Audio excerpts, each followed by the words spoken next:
Morning বন্ধুরা, সবাই কেমন আছো? আশা করি বাড়িতে যখন স্যার পড়াতে আসেন তখন মিমির দুষ্টুমিটা কেন জানি একটু কম হয়ে যায়।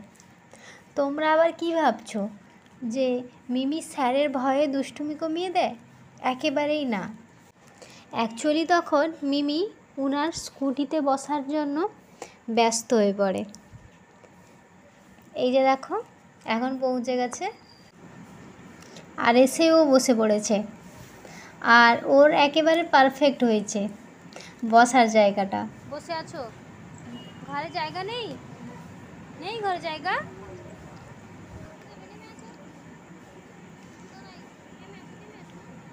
দেখো কতটা আনন্দ পাচ্ছে।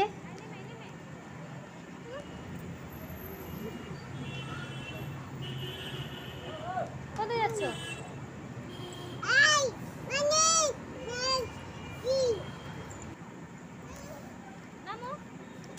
ওখানে বসলেও নামতেই চায় না। তো যাই হোক বন্ধুরা, আজকে ভিডিওটা এখানেই শেষ করছি। ভালো লাগলে অবশ্যই লাইক, কমেন্ট, শেয়ার করবে। আজকের মতো এই পর্যন্তই। দেখা হচ্ছে পরবর্তী এক ভিডিওর সাথে। টাটা।